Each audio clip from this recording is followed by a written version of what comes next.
Welcome to First in Fiction, your first stop for learning to write great fiction. I'm your host, Aaron Gansky, author of the Hand of Adonai series, The Bargain, and Firsts in Fiction. And I'm Alton Gansky, the author of about 40 books, mostly fiction, but a good number of nonfiction also, coming to you from Central California, the place where angels vacation. Really? Just on No, purpose?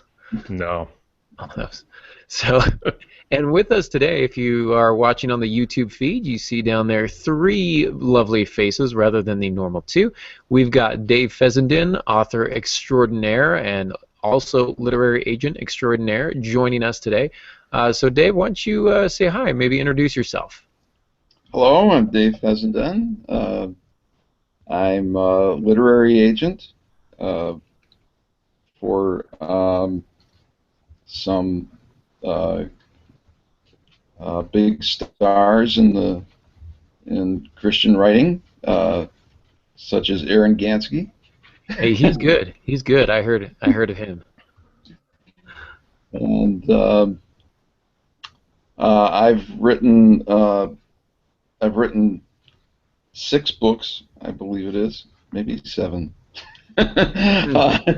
And just a year ago finished my first novel, The Case of the Exploding Speakeasy, with the son of Dr. Watson and the brother of Sherlock Holmes in 1920s Philadelphia.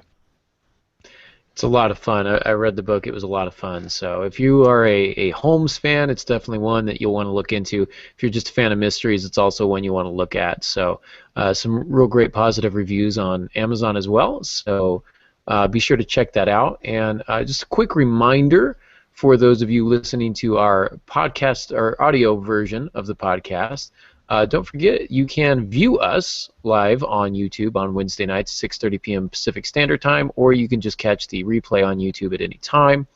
On my channel, if you just search for Firsts in Fiction, we'll pop up there. So sometimes it's nice to see the beautiful faces with the beautiful words and the beautiful language and the beautiful advice. I think I said beautiful 114 times. Too many beautifuls. So. Well, now you're being redundant. You're repeating yourself. You're saying the same thing over and over again. It's from a Cheers episode. Never mind. Just move on. Yeah, I was trying to think of. I was trying to be funny, and I'm incredibly not clever right now. I'm pretty tired. Of course, Dave, you're on the East Coast, so you're at 9:30 your time. So the dedication is admirable. So, so Pops, what are you working on these days? Well, I'm doing my portion of the Harbinger series, which is book 4, and I'm having a I'm having a blast doing that. My character's named Tank, and I call it Tank Therapy. So, after doing a couple of nonfiction books and researching a third one, the opportunity to get back and do some quick fiction like this, the Harbinger series is just a ton of fun. And every morning I wake up and try to figure out the best way to get my my character in trouble. And so, excuse me, that's what I've been working on. And while we're talking about that, if I may take a point of personal privilege, as they say in Robert's Rules of Order, Frank Peretti's version, his is book 2. Bill Myers did book 1, The Call, The Haunted by Frank Peretti is out now, and so you can get both the ebook and the print book. And it came out on March 1st, so it's only been out a few days, and it's already doing quite well on Amazon and stuff. So that's the update for that. Awesome. I'm currently working on some edits for book 1 of the Hand of Adonai series, which is exciting. Got looking at the galleys and had a really quality editor on that project, Bethany. So not nearly as many errors as I'd had on The Bargain. And some things slip past us, but it's fun to kind of jump back into that world. I'm kind of in between projects, so I've got lots of irons in the fire, burning the candle at both ends, and lots of other cliches and metaphors to overworked and underpaid. Dave, what do you got going on? Well, I am working on or maybe I should say not working on, my sequel to my first novel. That is going to be called The Case of the Boomerang Body. Oh, that sounds interesting. Now, does somebody actually physically pick up the body and throw it? So that, No. But a body appears, and Thomas Watson reports it to the police, and then the man that he found dead shows up alive and wants to know why Watson is trying to pull a trick on him. hmm, Uh, Okay, that's a wait great for it. concept. Wait for it. Does the body come back? Well, of course it does. yeah. Wow. With the of course it does. I'm only sad that I didn't come up with Oh, that that's first. terrible. Oh man, It's my feel deadpan humor. we're beating a dead horse here. Sorry, it's been a Let's long just day. we should probably just bury all the jokes and move along. Eulogize before we start eulogizing things here. So, I oh want my to give a goodness. shout out if I can. Sure. One of our people in the, as I like to think of it, romper room, has started a new podcast, but I'm going to need help with the little code name here. Quotidian Quotidian light. Light. Quotidian Light. It took me a little bit to do that. And if I remember correctly, it's Literary Roadhouse, and they talk about literary short fiction, short stories.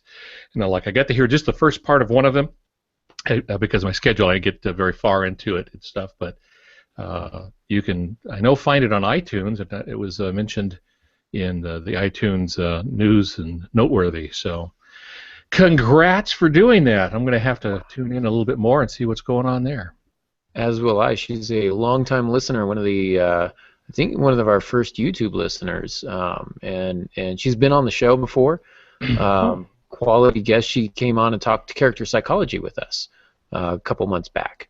So that was really exciting. I'm definitely going to have to listen to that, and I'm definitely going to have to put in a personal plug and see if she'll review The Drive by one Aaron Gansky, because it's just high quality stuff. So excellent. So we are talking tonight about one of the most hotly debated topics in all of writing. That is the intuitive writer versus the outliner.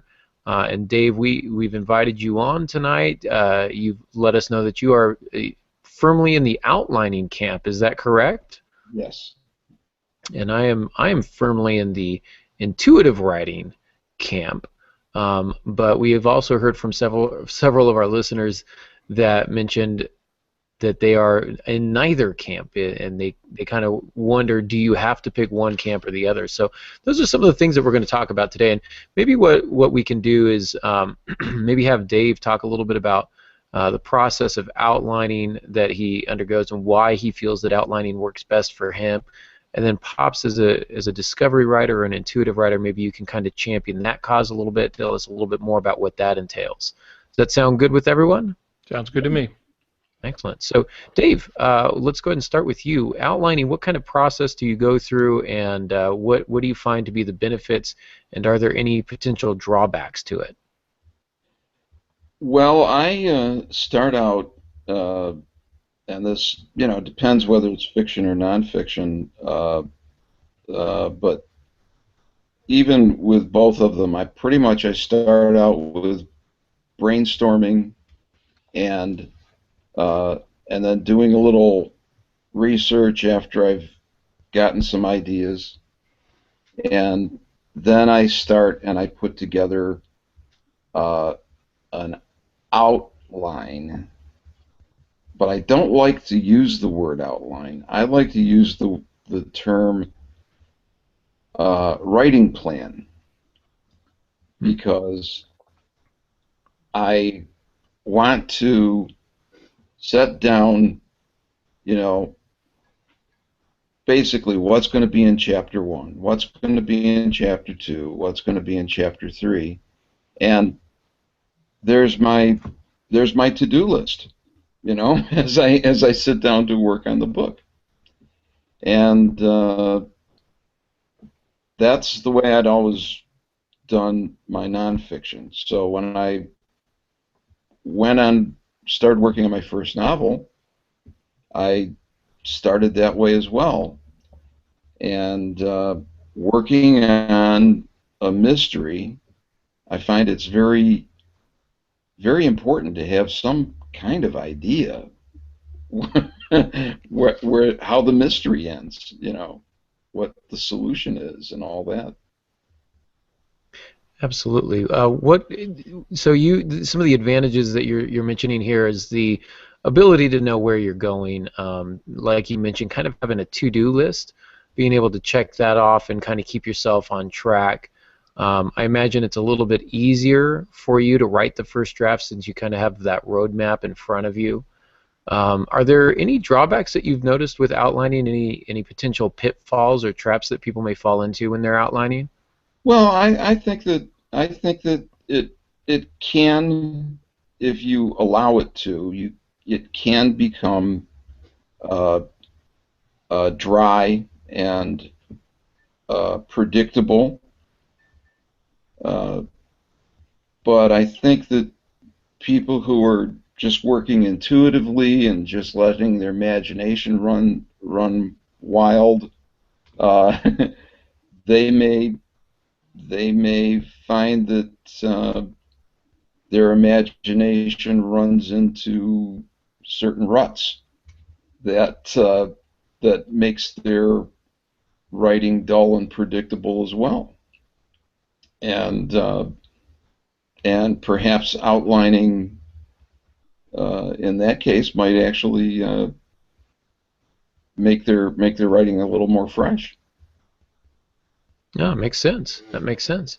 Um, But absolutely. I'm only speaking from, I imagine that's the way it is because I, you know, I do outlining and I don't really know how you do it, Aaron. You do it's great what you do.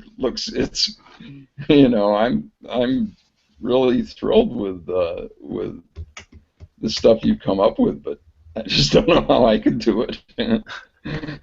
Yeah, I mean, some things work for some writers and other things don't. I'm definitely an intuitive writer, and um, I am curious though, real quick, Dave, before we jump over to Al and let him talk about his intuitive writing and I'll weigh in also. But um, how much of an outline do you need before you're comfortable actually beginning your project? Do you outline every detail in every chapter, or is it just kind of a rough sketch of each chapter?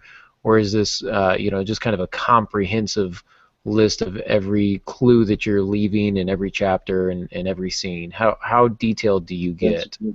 that's a good question. Uh, the outline, the writing plan is, I consider it a live document. It grows the with the project, and so I have a very rough idea of what's in each chapter. And as I'm going along, why I might switch chapters around, move things a little bit, and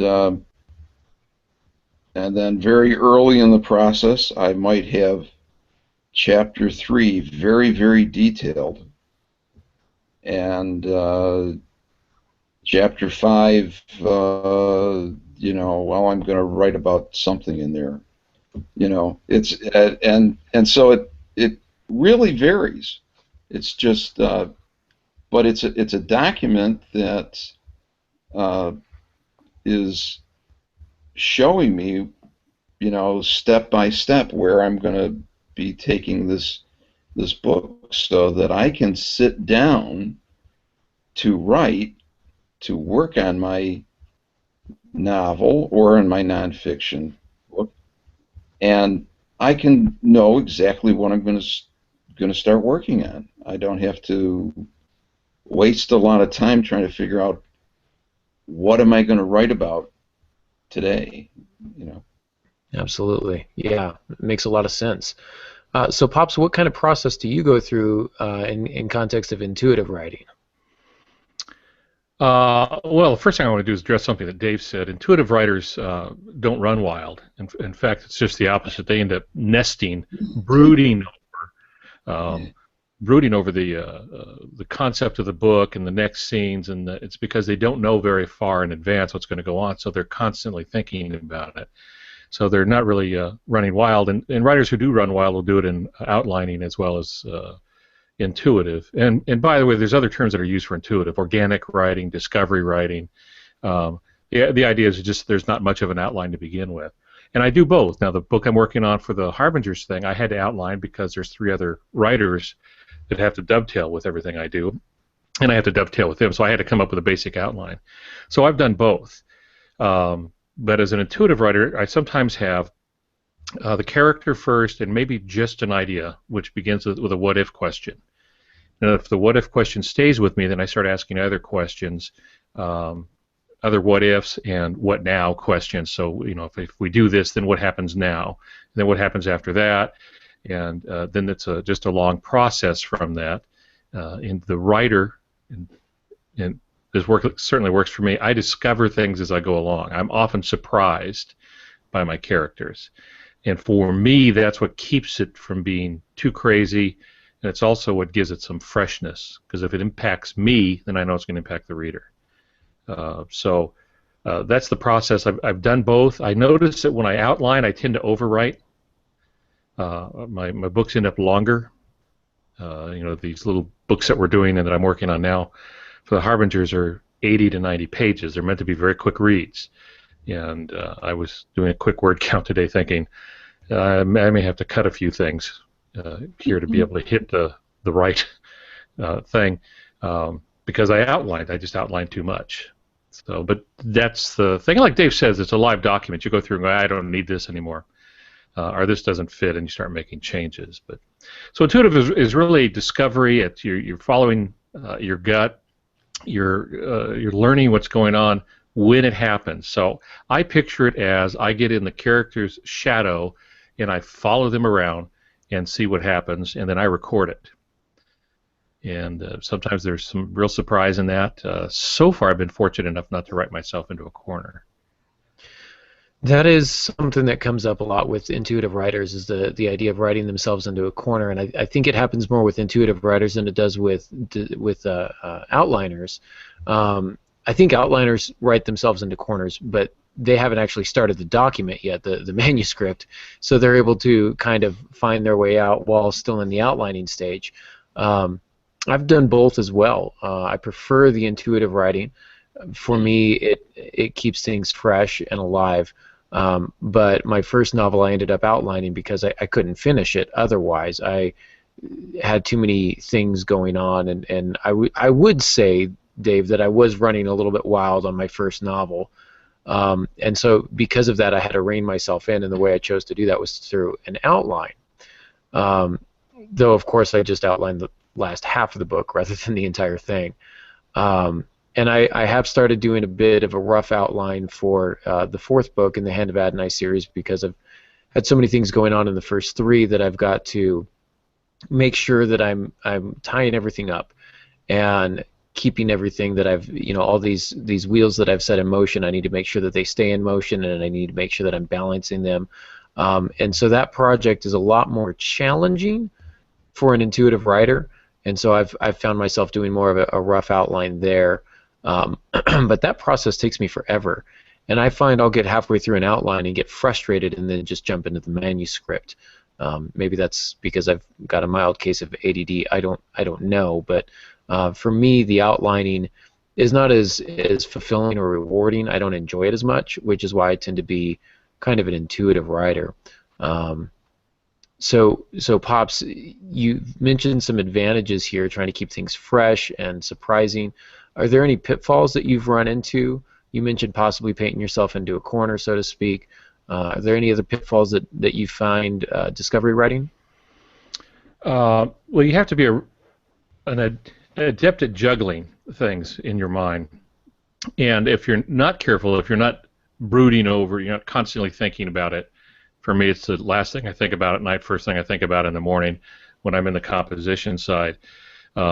If you're not doing that, then you can start to make a lot of mistakes. And really the key here, Aaron, is to find out how your brain is wired. We don't think the same. Creativity doesn't come in a formula. So there are very creative people who must outline, and I tell them that's the way they should do it. There are intuitive people who have trouble outlining, but they still come up with a great story, and some of the best sellers out there are intuitive writers. Dean Koontz is one. He does a short outline, but like a page and a half or 2 pages, something like that. For him to go the other direction would probably mess him up. But the downside to it is you do live with the story constantly because you're always wondering what's going to happen next. Where's my character leading me? And you have to be willing to let go of the reins of the story and let the story develop. Not everyone can do that. They want to control it from the beginning, which for some is the way it ought to be done. So, Absolutely.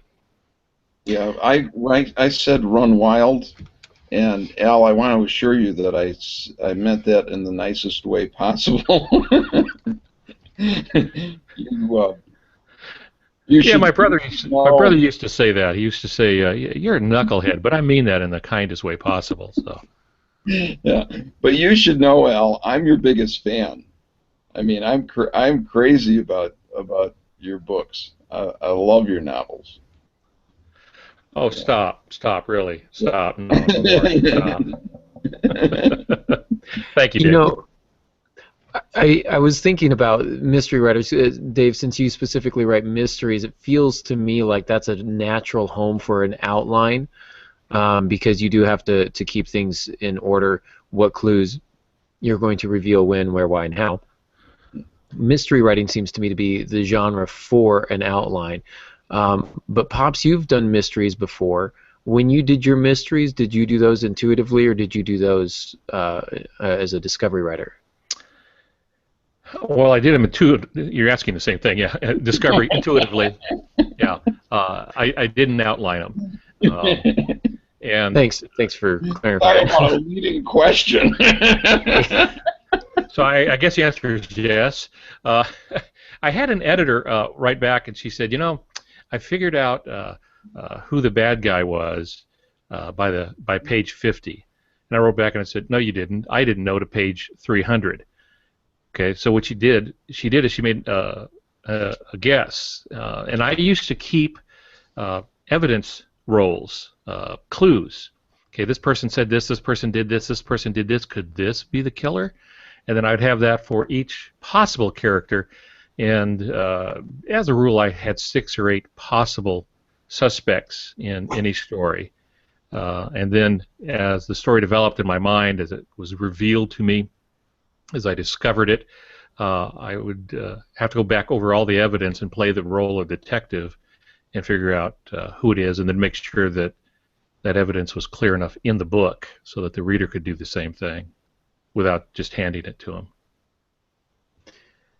Absolutely. And that's kind of what I find myself doing, is going back over my my manuscript. I find that as an intuitive writer, I do have to go back and make a lot of revisions. So it feels like the editing process for me is a little bit slower, but I think a lot of times the first draft comes faster. David, would you say that as an outliner, once you finish your first draft, you've got a really solid copy, and it's just a matter of kind of making a few tweaks here and there, or do you still find yourself having to do some pretty major revisions? Probably lighter revisions than I'm sure lighter revisions than I would have to do if I were to do it intuitively. Maybe that's why I do outlining, because I'm scared to do it intuitively. I just hate to take material I've written and throw it away. and I feel that if I don't if I don't have an outline, that's what's going to happen. I'm going to write entire chapters, just like Dickens wrote entire chapters of uh, Tale of Two Cities that were ended up never being in the book, at least in later editions.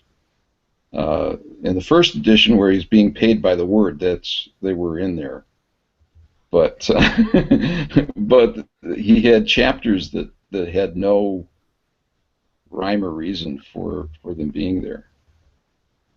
Yeah, other than the paycheck, right? Yeah. So, yeah, absolutely. You know, it occurs to me now that we're, 30 minutes into our cast here, 25 minutes. We didn't do our publishing term for the day. I'm Oh, halfway that's all through. right. Well, maybe we'll do it at the end. Let's not break Yeah, the flow. yeah, absolutely. But what made me think about that is, Pops, you were mentioning before the show, um, the idea of writing a synopsis for your novels, and the kind of the different process between outliners and intuitive writers and how they handle that, and what publishers specifically like to see with that. Hmm. Well, okay, we'll combine them. I'll talk to that issue and also combine the publishing term. Let's just go ahead and use synopsis. Synopsis is from the Greek, S-Y-N. Sometimes when it comes over to English, it's S-Y-M, but it means together. And opsis from optic, it means really to put everything together so you see it at one time, kind of thing. So that's what a synopsis is to see the whole story at one time. And it will vary with publishers. The thing with novelists is if you're writing your first novels, you need to have a complete manuscript these days. And it doesn't matter which group you're writing for. You almost always have to have, unless you're famous, and they break all the rules for famous people with huge platforms. But you almost always have to have a full novel, and you want to have a full manuscript because you need to know if you can finish it. A lot of people can start great, but they can't finish. So part of the proposal process is there's a synopsis. And for many publishers, they want a detailed enough synopsis that they know what happens in every act. If you're doing a 3-act structure, for example, the key turning points, the plot points that shift the story around. And outliners have a real advantage to this because they'll have outlined the book ahead of time. The intuitive folks, when they put their proposal together, have to go back and do the outline after the book is written to put that in. Then when you get to the stage where you're trying to sell books before you have a complete manuscript, that is, you've got enough experience and enough name ID that they will let you do that. They trust that you'll finish the book. They still want a synopsis, and that was always the hardest part for me. They would say, we need to know how the story ends, and I'd say, I have no idea. I haven't lived it yet, so I don't know what to do. And more than once, I would come up with a synopsis, and the book would be nothing like it at the end. So, and that's, again, one of the other dangers. And then in nonfiction, just to round it out, you have to have a table of contents with a description for each chapter that you're doing. The publishers want to see that so they know what's going on. Yeah, I find myself in that position currently with a book a publisher is interested in that I don't have a complete manuscript, but they did express some interest, and I'm sweating having to come up with a synopsis because I don't know where it's going. Dave, you know what I'm talking about, right? Yes, I do. Yeah. Oh man, I got that note and I was like, "That's fantastic." I don't have the book, so writing that synopsis is going to be tough for me. And just doing the proposal for book 2 of Hand of Adonai, I had to go back and kind of reread the thing. And I, after reading it, I was like, "Okay, these are the main points. I'm pretty sure." But it was a much more of an ordeal. Whereas, if I had outlined it, I'd just almost copy and paste in some regard.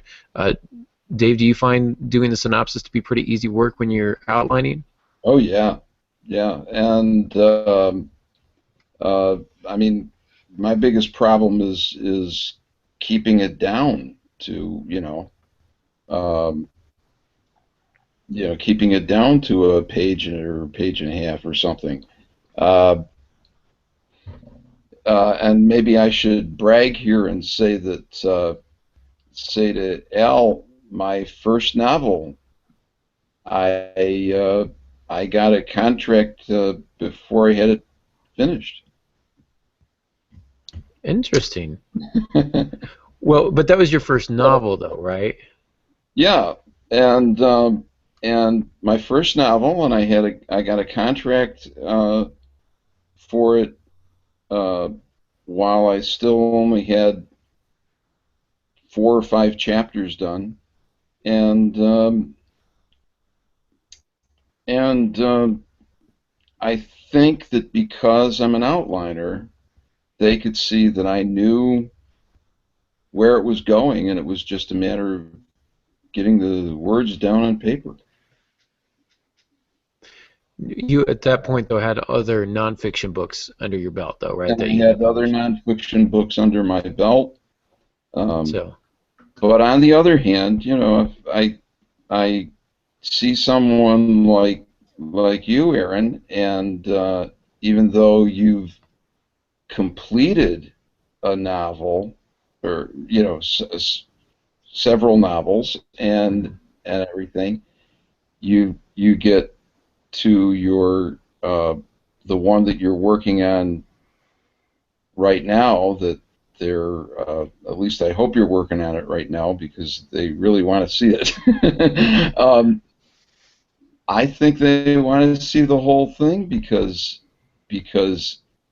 you don't know how it's going to end yet, and and that makes a publisher really nervous. oh, absolutely, absolutely, and rightfully so. I mean, they want to know that they're going to have some return on their investment. So, um, yeah.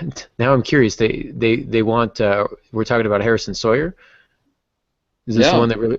Oh, do I need to start working on that? Prioritize that? yes, sir. You, Oh boy, these are good problems to have. Maybe I'll put together a good outline for it. Maybe you'll convert me into an outliner here. So excellent.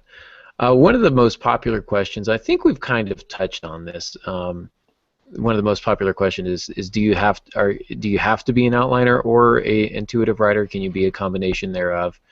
And I think from what we've already said, all three of us do a fair amount of each. Dave, you're probably a little bit more solidly in the outlining camp. Pops, you and I have done some outlining ourselves, but still, I think uh, a lot of this kind of goes into our personality type, like you were saying, Pops. I think we also had a comment in the room, the romper room, as you say, about it as well. What are you most comfortable with? Is there a mix? Maybe you will discovery write your outline to a certain extent. That you're just going to discovery write the first couple of chapters and then you outline the rest, or you outline the first couple of chapters and discovery write the rest. What is it that works right for you? I guess the bottom line for me, and maybe Pops, you can weigh in after this, and maybe Dave, advice to new writers trying to discover if they're outline or intuitive writers. What feels right to you? What is drawing you naturally? Bottom line, what way is going to get you to finish the book? If you can't finish a book discovery writing, try the outlining. If you've tried to outline and you can never finish a book, try the discovery writing. But for me, the most important thing is to get to the end. Otherwise, you're never going to sell anything. What do you think, Pops? Yeah, I would agree with all of that, and I would add to it, it's a mistake to try to model your creativity after someone else's. Our brains are wired differently, and that's why there are people who are attracted to being auto mechanics and those that are attracted to being surgeons, and some to the sciences, some to the arts. It's just we're wired different.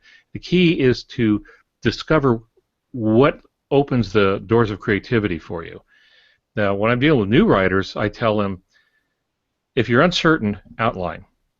You'll know soon enough. Outline. Now, when we talk about that, we also need to understand that some outliners are intuitive also. They just spend all that intuitive energy up front, and they may take months to get that outline right and do all that creativity at the front end, where the discovery organic writer, the intuitive writer, stumbles through it until and follows their emotions as well as their thinking, so that they really have a reader experience while they're writing it. Outliners tend to have that while they're putting the outline together.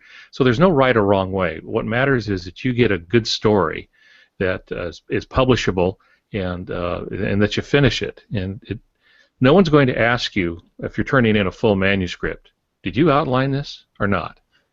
They're just not going to ask. All they care about is, does it read? Does it convey the message?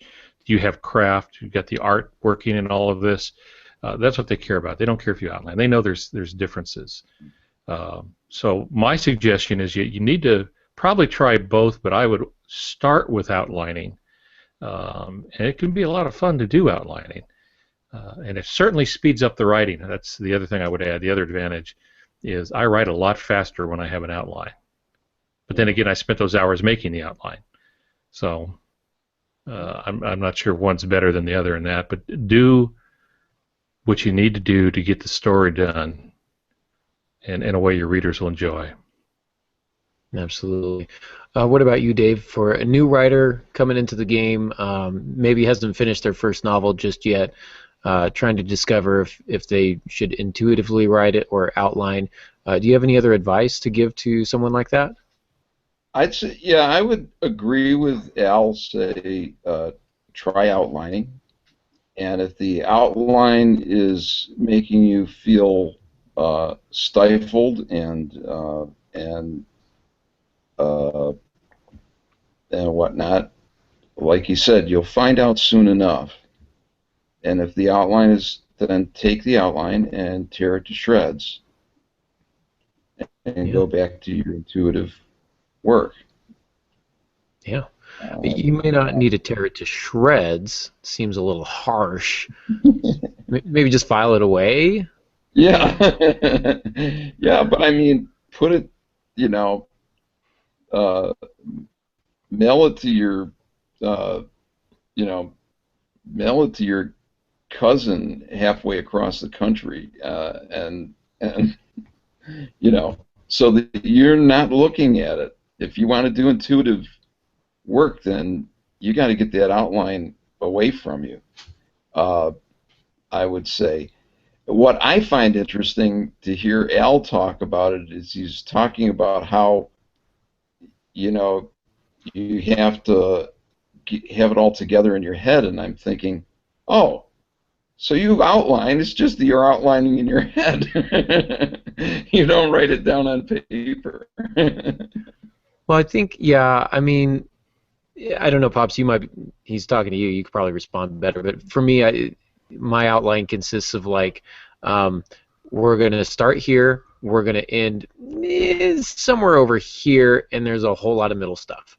Like, that's my outline, That's about as detailed as I get. Their lives get messed up, and then a monster eats somebody, and then something blows up, and then they win. Like, that's my outline, How about for you, Pops? Yeah, there's always going to be some level of outlining. That's what writing is thinking ahead. It's when you do it and do you do the full thing. Intuitive writers will outline. I'll be writing along, and then suddenly I'll know what the next 5 scenes are. And so I'll jot those down. And so that's a form of outlining. What I may not know is what the next 10 scenes are. So it's not a right or wrong thing, nor is it rigid. You can start off outlining and become very intuitive in the process of the writing. You must be flexible enough to change. In the project I'm writing now, I'll go along and I had these different scenes, and I go, I don't need that scene anymore. I can handle that with 2 paragraphs right here. So I start taking stuff out of the outline. Then other times I'll go along and say, I didn't think about this. I need to add something here. So you have to be flexible no matter what you do. So you can be flexible as an intuitive writer. You can be flexible as a outliner. Just know that it's art, and so things are going to change in process. And so I don't even like thinking of them as 2 camps. I'm just primarily an intuitive writer, and that's what I enjoy. But I've done outlining, and I've enjoyed that too. It's not an either-or thing, and it may vary from project to project. You may be intuitive for 3 projects, and then your next 2 you outline heavily. I want to weigh in and say one more thing here about why I'm an intuitive writer, and for me and my personality type, Um, if I'm outlining, I'm very much writing a scene to get to a point. I am driving with my foot on the gas and I'm not looking out the windows.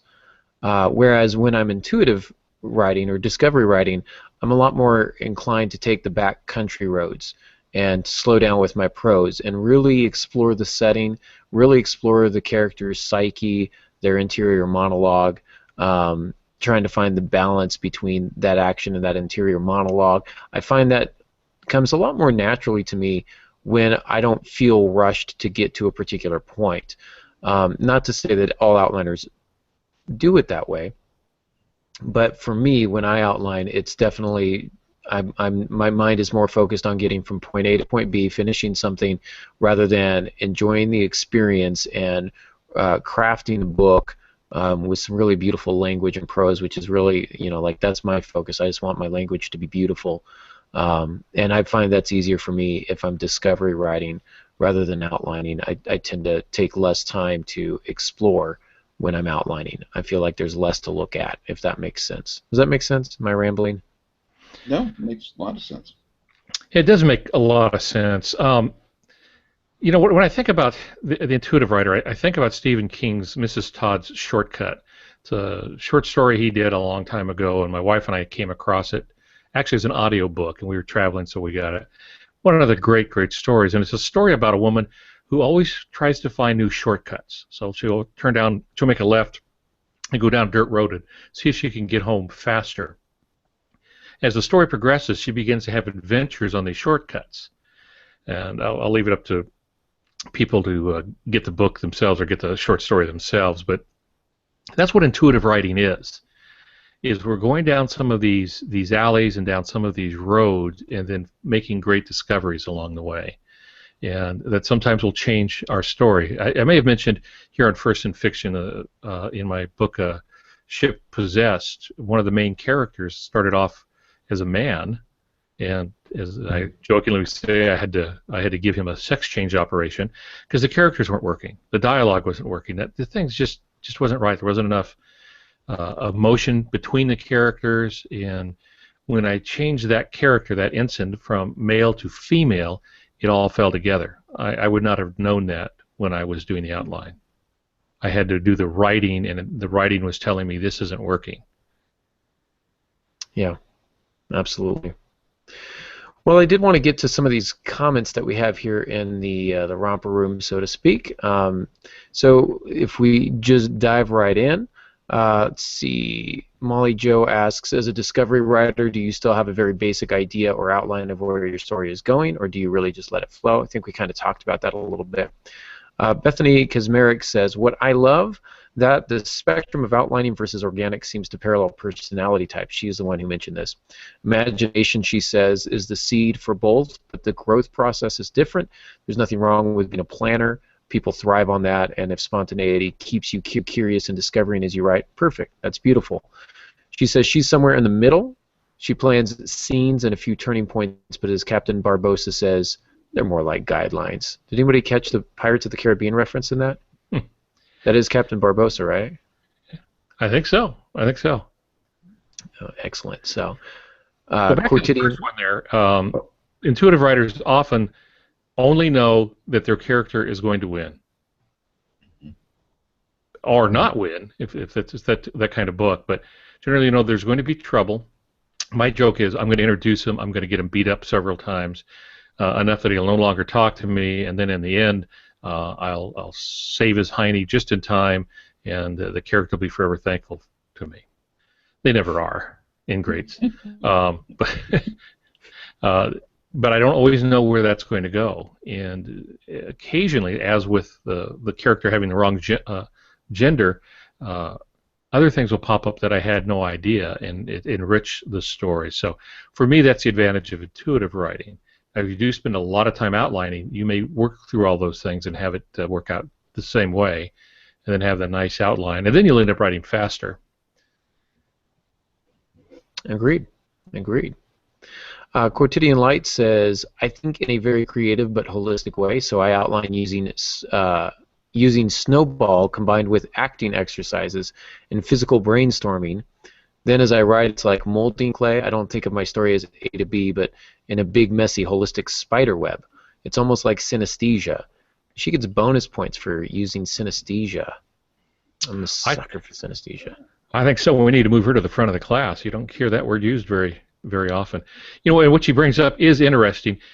In this sense, there's a program, if you ever get to watch it, it's called Big History. Hmm. And the whole premise of it is we tend to think of history as past, present, and future. It's a line.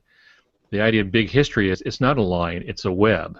And that's very often what the best stories are. It isn't a line starting with the beginning of the story and then Act 1, Act 2, Act 3, and all the breakdowns of those things. There's a web of activity that goes on. And that's why some people find intuitive writing so difficult, and why some find outlining so difficult. It's hard to follow all those strands, keep them together in a coherent story, and end up with something that someone is willing to read, and that comes up to a decent and acceptable ending, which is the hardest part of writing. I'm just going to throw this out there, but Chapter 1 of Slaughterhouse-5 is a fantastic, one of my favorite pieces of writing because Kurt Vonnegut, it's almost autobiographical in a way, but he's writing about how difficult it was to write the book. Content warning for the book, obviously, but he talks about outlining or trying to outline in this idea of maybe not a web, but of lines, and he says each character had a different line, and he unrolled this big thing of wallpaper, and he had this red line running and this blue line and this green line, and each line had a different color, represented a different character, and then there was this big cross-hatching at the end, which represented the firebombing of Dresden, and all of these lines stopped except for this one, which went right on through, and he just kind of goes on, and it's fantastic to see how his mind works, and then to hear him say, like, he eventually threw it all away and still couldn't write the stupid book. It took him, I can't even remember how many years to write that thing. But you want to talk about somebody who struggled to get a book out. He couldn't outline it. He couldn't discovery write it. It took him years to wrap his brain around how to write that particular book. It ended up becoming his opus, his masterpiece, and well worth a read. Well worth a read if you're, not offended by some language and some interesting scenes in there, but some great stuff. So I think it was written by Kilgore Trout. Tell you the truth.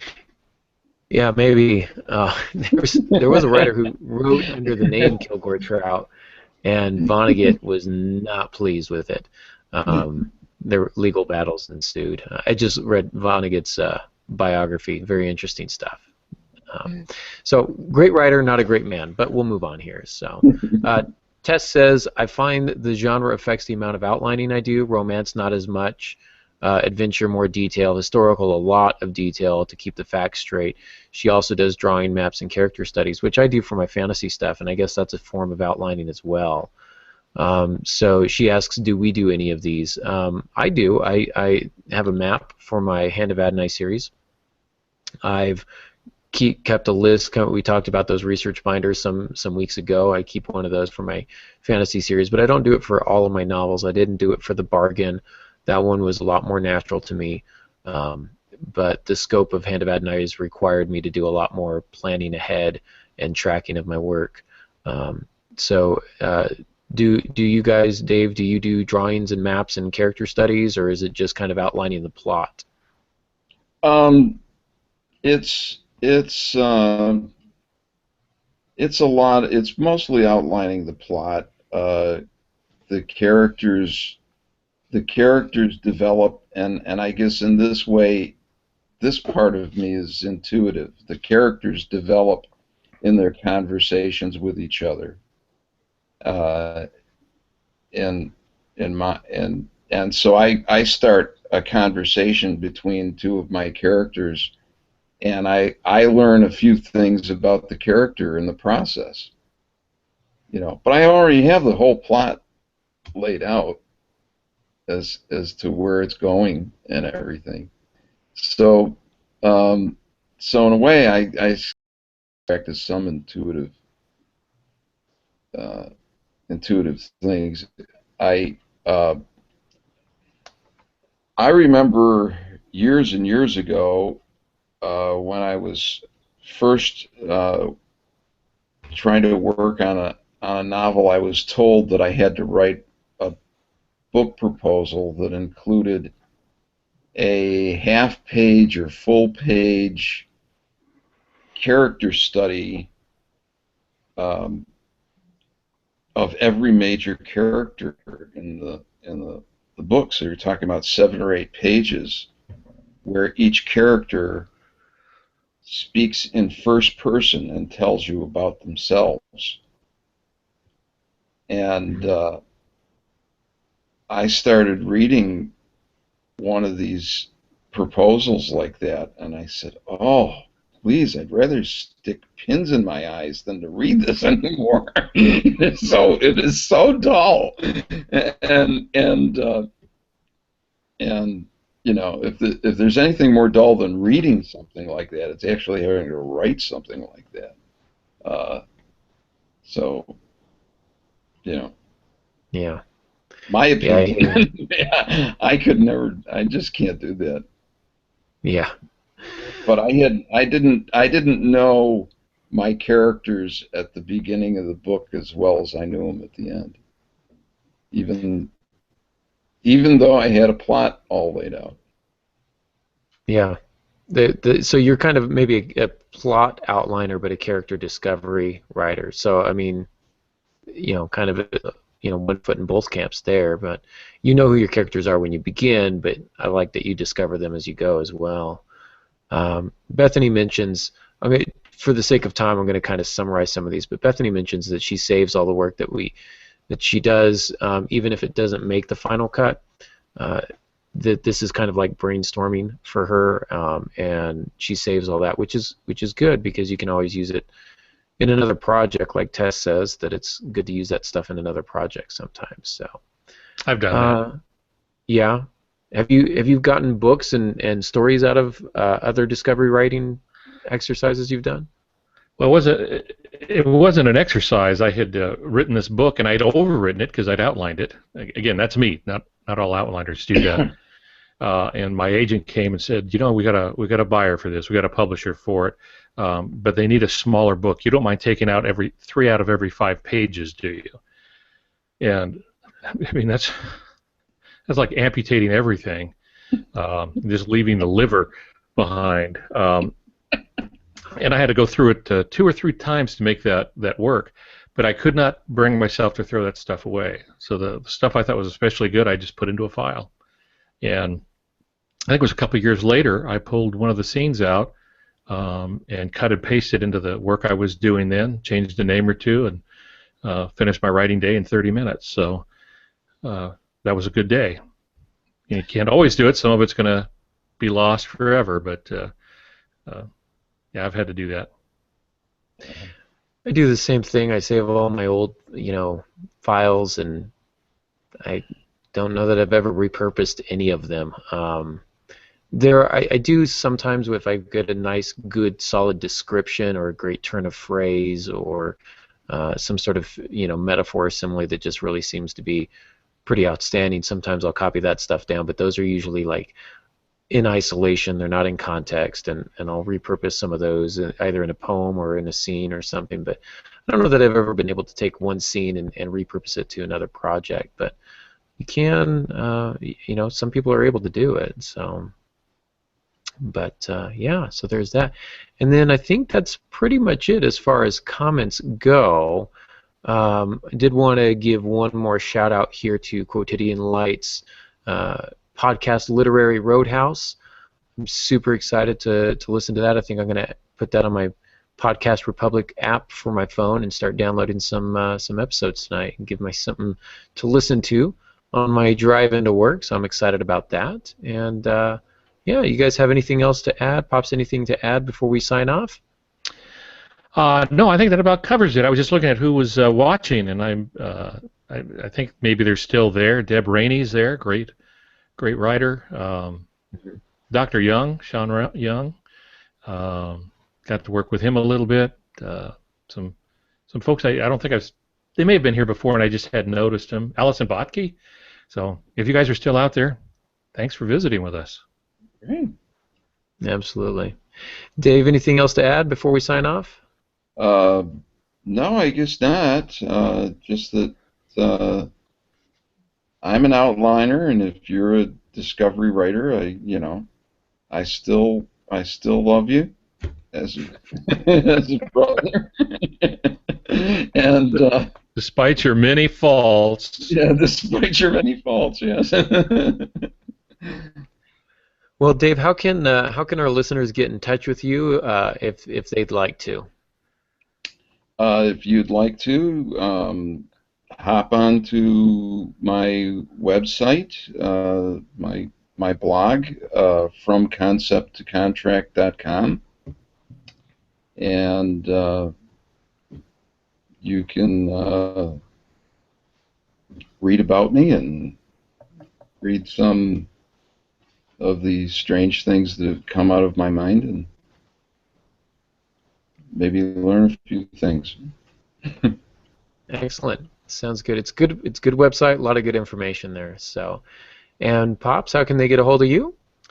Best way, altongansky.com, and from there you can bridge to everything else, like the Writers' Conference in Blue Ridge coming up in May, and some of the other things. And I'm hoping to get that website going a little bit more here very soon with some other things. So that's really the easiest way.